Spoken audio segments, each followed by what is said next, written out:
안녕하세요. 반갑습니다. 비트코인 뉴스 팡입니다. 2019년 12월 27일 비트코인 뉴스 전해드리도록 하겠습니다. 여러분들 도움이 되신다면 좋아요, 구독, 댓글 달아주시면 감사하겠습니다.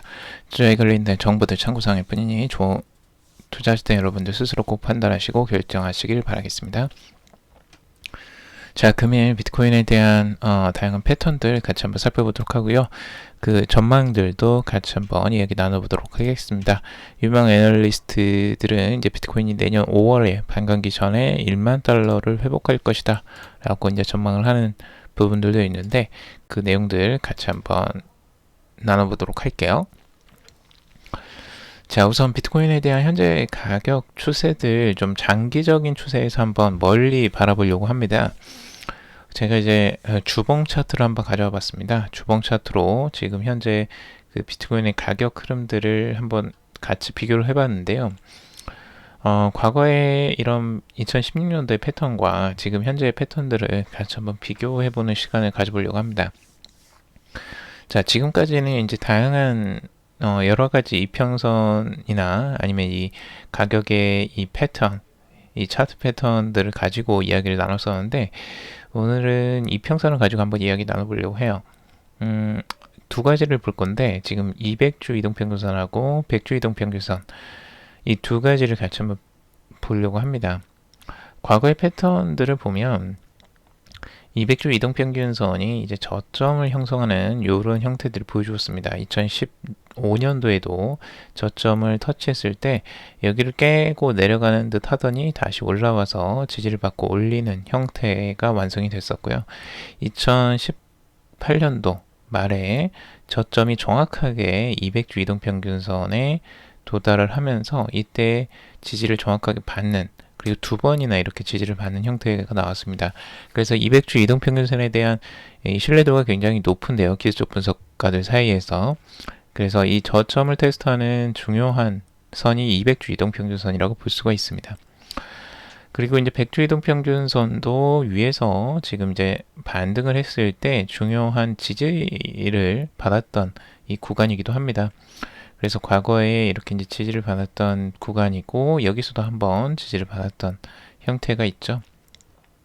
그래서 이제 100주 이동평균선도 주요적으로 그 보는 선 중에 하나인데, 이 두 개의 선이 과거에 이렇게 뭉치는 패턴이 보여졌습니다. 그러니까 모아지는 패턴들이죠. 이 형태는 2016년도의 후반에 이게 나왔는데요. 이 패턴이 나오고 나서 모아지는 형태에서 다시 확산되는 형태로 가면서 급등장이 이제 출현이 됐습니다. 자, 이 패턴들을 보면 여러분들이 아시겠지만 현재 비슷한 패턴으로 가고 있다는 걸 아실 수 있을 거예요. 지금 200주 이동평균선은 올라가는 형태로 상승 형태를 나타내고, 지금 100주 이동평균선은 오히려 단기적으로는 하락하는 흐름들을 보여주고 있습니다. 그때에도 비슷한 패턴들이 보여주고 있죠. 단기적으로는 하락하는 그 패턴들이 100주 이동평균선에서 나와주고 있었고, 그리고 200주 이동평균선은 이렇게 상승하는 흐름들.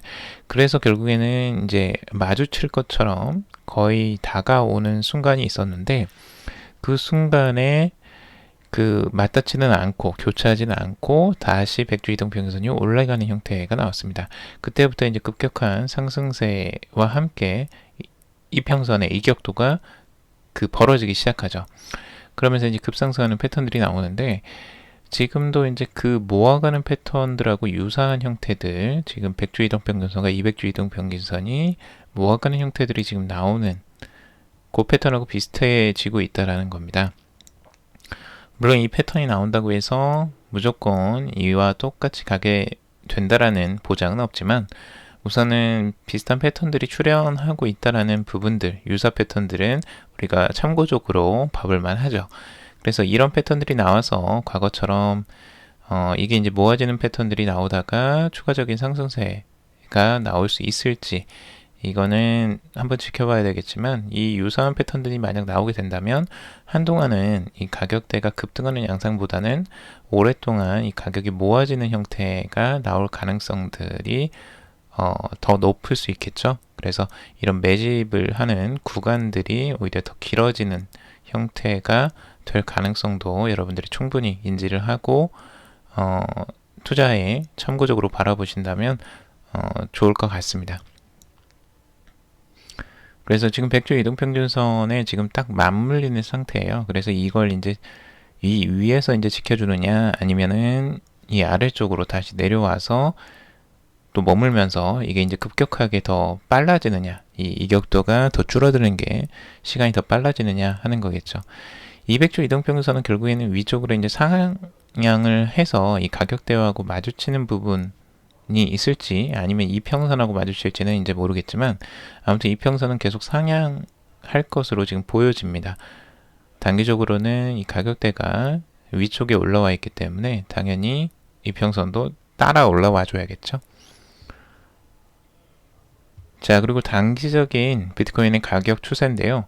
단기적으로 가격 반등이 일어났다가 다시 하락하는 흐름들을 보여주었습니다. 7,400까지 단숨에 상승을 하는 것처럼 보여주더니 속임수죠.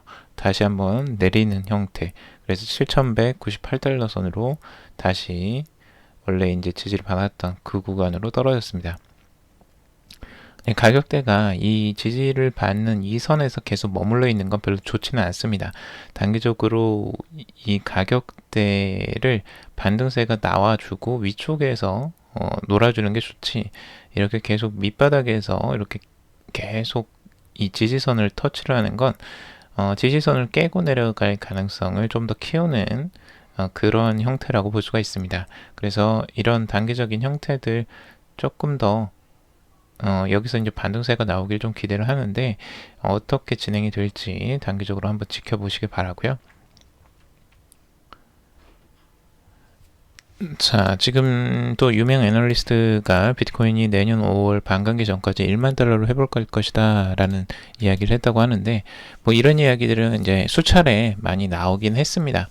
그런데 이제 지금 여기 이제 분석가인 필브가 이야기를 한 내용인데, 이 분석가가 지난 9월 말에 차트를 통해서 비트코인 가격이 1만 달러 근접한 후에 6,000달러 초반까지 하락할 것이다 라고 정확히 예측을 했다는 겁니다.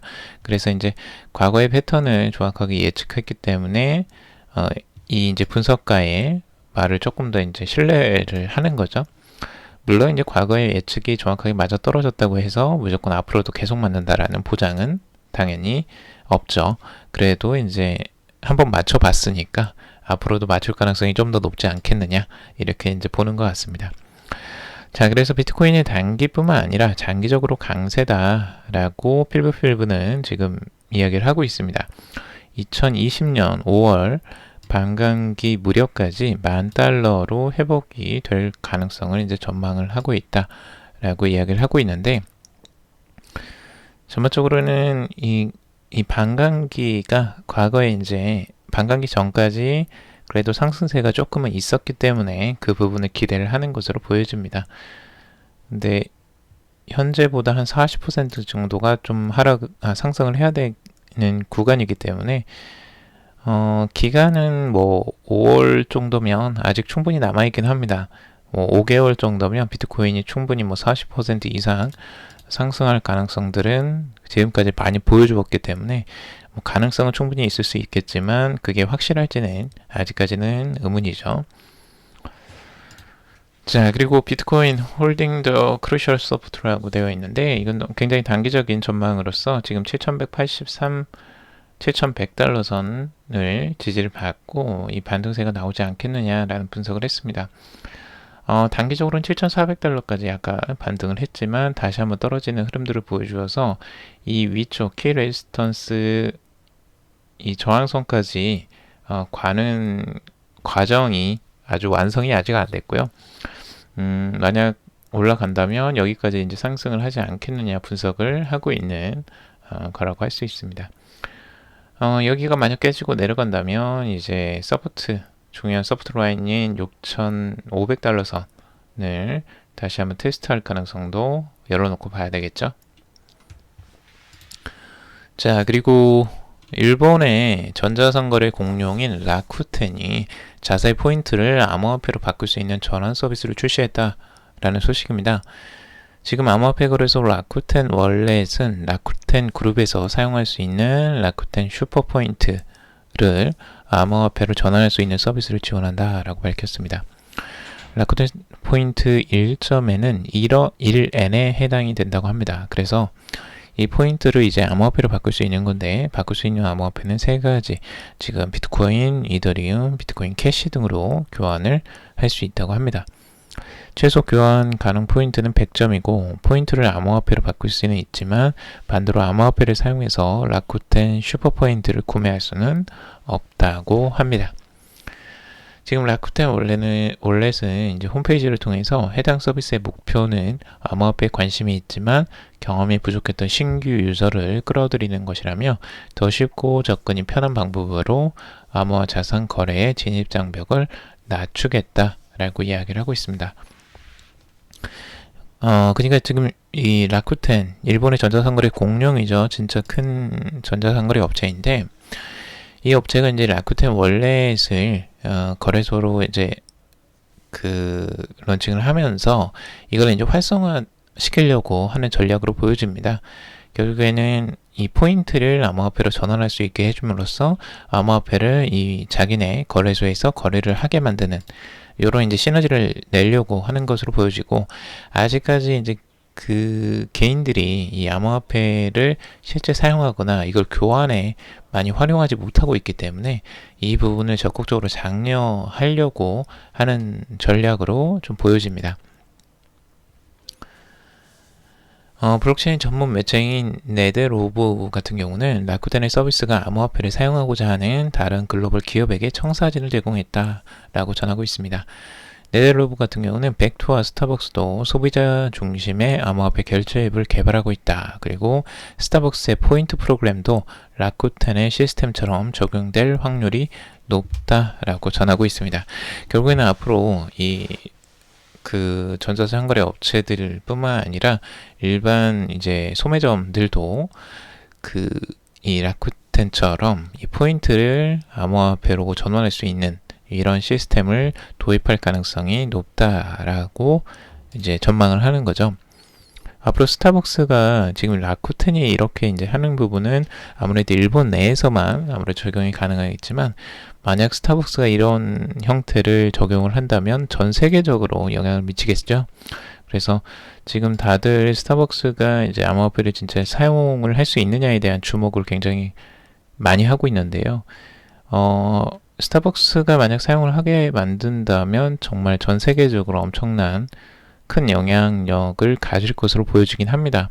물론 단숨에 그게 될지는 모르겠지만 많은 홍보 효과를 기대할 수는 있을 것 같습니다. 자, 그리고 자칭 사토시라고 부르는 자신을 사토시 나카모토라고 부르는 이 크레이그 라이트, 참 이분 오래 살아남는 것 같아요. 지금 이 시가총액 9위인 암호화폐인 비트코인 SV 진영의 대표 주자인데, 비트코인이 창시자인 나카모토 사토시를 자칭하는 자신이 이 사토시다라고 하는 크레이그 라이트입니다. 이 사람이 이제 비트코인 가격이 끝없이 올라갈 수는 없다. 그래서 존 맥어피의 2020년 연말 비트코인 100만 달러 전망은 허무맹랑한 얘기다라고 비판을 했습니다. 예전에 지난 10월에 세계적인 보안 소프트웨어 개발자이자 대표적인 비트코인 강세론자 존 맥어피, 정신이 이상하다라는 얘기도 많이 듣는 분인데, 과거에는 그래도 화려한 이력을 가지고 있어요. 근데 2020년 비트코인 가격은 200만 달러까지 상승할 것이다 라고 전망을 했다고 합니다. 비트코인의 총 발행량은 2100만 개이며 그 중에 700만 비트시는 영구 유실된 물량이다 라고 하고 있습니다. 또 비트코인 창시자인 나카모토 사토시가 없어지면 100만 비트시가 더 사라지게 된다. 만약에 2020년 말 비트코인이 200만 달러 미만이라면 수학적 계산 자체가 의미 없어질 만큼 실망적인 일이다 라고 말을 했다고 합니다. 여기에 이제 크레이그 라이트가 이거는 말도 안 되는 어처구니 없는 예측이다 라고 이야기를 하고 있죠. 아마 여러분들이 생각해도 이거는 너무 무리하지 않았나 라는 생각이 좀 드실 거예요. 100만 달러, 지금 1만 달러도 안 되는 순간에서 100배가 이제 갑작스럽게 내년에 증가한다라고 하니까 너무 짧은 시간에 이제 갑작스러운 지금 현재의 상승률보다 더 크게 상승을 하겠다라는 걸 전망하니까 이 부분은 좀 이제 무리가 있어 보이긴 합니다. 아무래도 단기적으로. 근데 이제 크레이그 라이트 같은 경우는 전 세계적으로 봐도 비트코인 가격을 100만 달러 수준까지 끌어올릴 만큼 충분한 자금은 확보할 수 없다라고 이야기를 하고 있고, 만약 비트코인 가격이 끝없이 상승한다면 그것은 폰지 사기라고 봐야 올 것이다 라고 이야기를 하고 있습니다. 그리고 그는 이전 사례를 봐도 비트코인 가격 급등은 달러 연동 스테이블코인 테더와 연관이 있었다. 그리고 스테이블코인 발행자가 의도적으로 비트코인 가격을 펌핑시키지 않는 이상 비트코인의 이례적인 급등은 기대하기 힘들다. 만약 이러한 전제 조건 없이 비트코인 가격이 천정부지로 치솟는다면 누군가는 감옥에 가게 될 것이다 라고 설명을 하고 있습니다. 여기에 대해서는 누가 이제 정상이냐 아니냐, 이게 전망이 맞냐 아니냐 여러 가지 이야기가 나올 수 있지만 큰 의미는 없어 보여요. 100만 달러를 전망하는 거나 그게 이제 맞지 않다라고 반박을 하는 거나 이건 큰 의미는 없어 보이고, 그만큼 지금 여기에서 볼 부분은 이건 것 같아요. 2100만 개가 있는데 이제 700만 개의 비트코인이 지금 유실이 되어 있고, 지금 사토시 나카모토가 가지고 있는 100만 개의 비트씨까지 만약에 물량이 사라지게 된다면 이거는 이제 물량이 엄청나게 이제 줄어드는 거죠.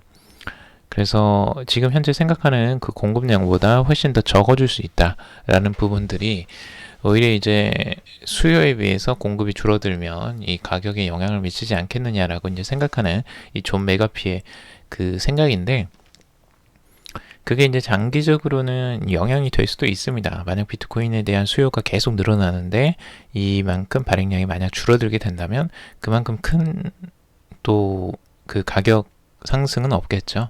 근데 이제 그런 부분이 현실화 될 수 있느냐가 이제 중요한 거고, 과연 비트코인이 장기적으로도 계속 살아남을 수 있는 정말 그 코인이 맞느냐, 이 부분도 우리가 이제 그 고려를 해봐야 될 요소이긴 합니다. 그래서 여러분들이 그런 부분에 대한 판단을 스스로 한번 내려보시기 바라고요.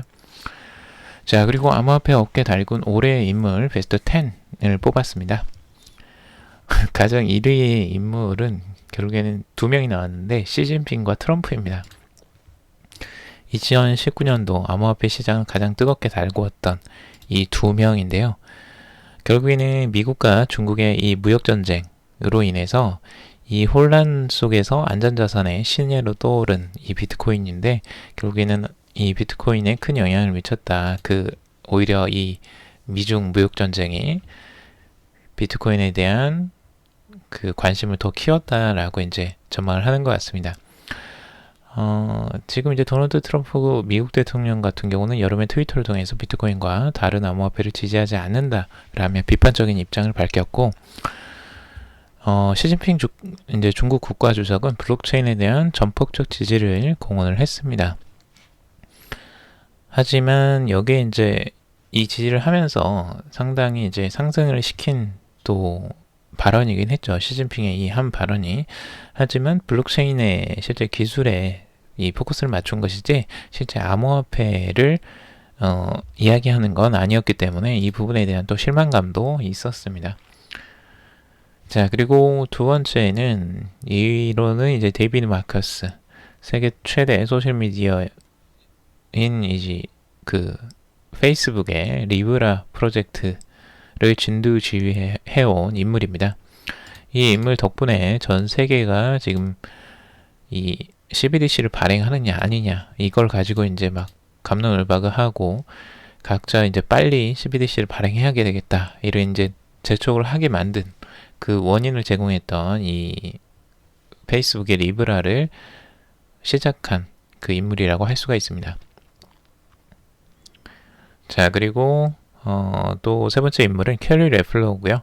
이 비트코인 선물 플랫폼 벡트의 CEO로 있었던 인물입니다. 최초로 이제 미국 최초의 실물 인도 비트코인 선물 거래소를 완성을 했고, 이제 현금 결제 비트코인 선물까지 올해 연달아 내놓았습니다. 비트코인 옵션 상품까지도 이제 내놓으면서 파생 상품 시장을 크게 확장시켰다라고 할 수 있는데요. 최근에는 이제 미국 상원의회에 입성을 했죠. 그래서 이제 이 부분이 또 어떤 영향을 미치게 될지 이 인물도 이제 중요적으로 봐야 될 인물 중에 한 명이고, 그 다음에는 이제 잭 도시인데요. 트위터의 최고 경영자이죠. 실리콘밸리의 대표적인 비트코인 예찬론자로 또 알려져 있습니다. 최근에는 유명 핀테크 기업인 스퀘어도 경영을 하고 있는데, 여기에 대한 비트코인을 굉장히 적극적으로 지원을 하고 있고, 스퀘어 캐시앱 암호화폐 지원으로 인해서 여기에 이제 암호화폐 시장에 큰 영향을 지금 미치고 있는 인물 중에 또 하나입니다. 그래서 이렇게 이제 주요적인 인물들, 여러분들이 2019년도에 많이 영향을 미쳤던 인물들이고, 아마 2020년도에도 많은 영향을 미치지 않게 될까라는 생각이 듭니다. 자, 그리고 미국의 암협회가 비트코인을 후원을 받는다라는 소식입니다. 젊은이들의 이제 기부를 적극적으로 받으려고 하는 것 같은데, 이 암 연구비를 지원하는 미국의 대형 비영리 단체입니다. 미국 암협회인데, 암호화폐 결제 서비스 비트페이와 협력해서 비트코인 기부금을 받는다라고 하고 있습니다. 협회는 1913년에 창설된 가장 오래되고 규모가 큰 비영리 단체로 건전성을 인정받고 있다라고 하는데요. 결국에는 이 기부를 받는 유니셰프나 지금도 이런 그 협회들이 적극적으로 지금 암호화폐 후원을 받는 시스템으로 바꾸고 있습니다. 결국에는 앞으로는 이런 기부를 받는 시스템들에서도 좀 더 편리하고 투명하게 그 흐름들, 그 자금의 흐름들을 파악할 수 있는 이 암호화폐를 통해서 지원을 받는 건데요.